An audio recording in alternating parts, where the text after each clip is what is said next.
Assistant Commissioner, welcome. Thank you, Simon, for the opportunity to be here.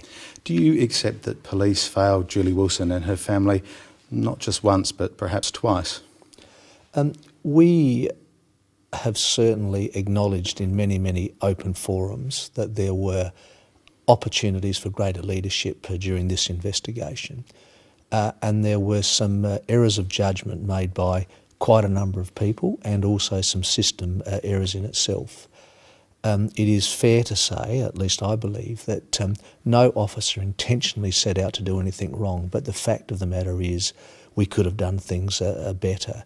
And so, yes, we have let Mrs Wilson, her family and a lot of other people down. Have changes been made at Holden Hill? Is she correct when she says that has come to pass? Oh, yes. Look, changes of personnel or procedure or both? Well, there's a changes in personnel happens as a matter of course and time in any event, but if we reflect back on the coroner's inquest into this matter, you might recall that SAPO had conducted an investigation, also a Police Complaints Authority investigation and the coroner's inquest in itself. In our own investigation, we identified a number of shortcomings in both systems and some behaviour of individuals that was not acceptable to us organisationally. And we made big changes well before the coroner's inquest actually concluded. Did you tell the Wilson family about that? Directly tell the Wilson family? Yes. Look, I'm not aware of any officer speaking to Mrs Wilson directly about those changes, other than to say it's certainly always been my belief that Mrs Wilson has been kept informed of all of the issues coming out of all of the proceedings. I'm certainly aware, I'm certainly aware that through her solicitor was provided all of the documents about the changes that the organisation had made, and of course all of the documents coming out of the Commission. But you still can't be sure that she knew that directly from the police themselves? Well, not from the police themselves, but it would be very unusual for us to actually speak with people about the outcome of the coroner's inquest. I mean, that's why she had her solicitor and the coroner's staff. But I will say this quite openly. If Mrs Wilson has any concerns about this or would like to speak to me personally about it, I'm more than happy to speak with her about it. In a sense, though, that's too late. I mean, she is left with that what if. Can you understand that? And no one is saying that, and here is a son quite clearly who had a pre-existing mental illness, so who knows what course events might have taken, but can you understand why she's left with that what if? Oh, you're talking about the second son here, Yes, Mark? I am, yes.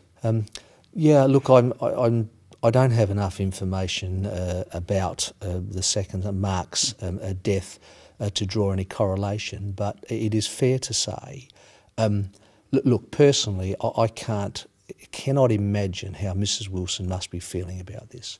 What I can certainly say is that we certainly understand that her and many other people are very sad and suffering a lot of grief about this, and the incidents have had tragic consequences. You've said, and you're not the first police officer to concede, that things went wrong initially with Christopher Wilson, and it was a terrible mistake. It had terrible consequences. You learnt your lesson. You changed out of it. Why wouldn't you want to tell the family that? I mean, that just strikes, as an outsider, me as inexplicable, and could have avoided this second lot of what-ifs, of repercussions, of recriminations. Why wouldn't you want to tell people that you'd changed? Well, we think that we did, in essence. I mean, there's certainly no ill intent and no deliberateness to not advising Mrs Wilson. I mean, from our perspective, Mrs Wilson, through her solicitor, was provided with all of the documents and every single thing that came out of the coroner's inquest, which quite clearly identified all of the changes that had occurred. Maybe a wrong assumption, but her being aware has come from that environment. Everything has been provided to them. Do you think Mal Hyde, as Nick Xenophon has demanded, owes the family an apology? Oh, yes, we certainly owe Mrs Wilson and others an apology.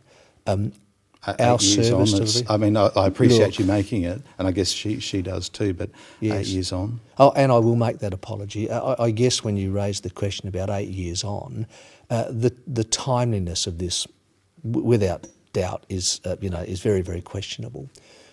But I guess I also need to say, by way of explanation, not excuse, all of this got tied up in a very, very legalistic framework, and that complicated matters to no end. And somewhere along the way, the humanistic side of things has been lacking. I'm certainly aware that part-way through, before the coroner's inquest actually started, a senior police officer and a senior representative from the Police Complaints Authority met with Mrs Wilson and explained things as best they could at that time. I know that Mrs Wilson had support staff from the Department of Public Prosecutions, and a whole range of other activities occurred in trying to keep her informed on these matters. Assistant Commissioner, if there were a requirement in this state whereby all agencies or anyone affected or named in coroner's recommendations was required to respond formally within, say, 6 months, would that be useful in your view? Well, look, it could be. Certainly from a police perspective, we wouldn't resile away from that. If there was any change made to any legislation that required an agency such as ours to comply with some reporting arrangements, we would do it. Unquestionably, we would do that.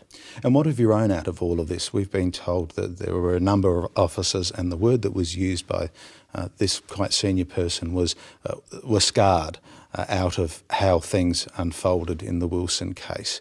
What's happened to those people, and what steps have been taken to look after those officers? Look, that's a very fair point. I'd just like to reiterate what I said before about no one intentionally set out to do any wrong. But putting that aside, there were things that were done wrong. The impact on the human side of things here is absolutely huge. I've spoken about how I find it. I can't personally understand how Mrs Wilson is feeling. She's sad, grief, all of those words that could describe that. There's many other people that have been hurt and injured along this way in psychological sense as well. Police? Oh, absolutely, yeah. Police exactly the same. You'd be aware from the coroner's inquest that there was a number of police officers that faced disciplinary charges as a result of it, a number of system changes as well. And we as an organisation also have a responsibility to make sure that we get our employees back to operating fully, and so we provide support wherever we can as well. These circumstances, the whole circumstances, are incredibly tragic for a range of people, and I don't want to minimise that for anybody, particularly the Wilson family. Assistant Commissioner, thanks very much for your time. Oh, thanks for the opportunity.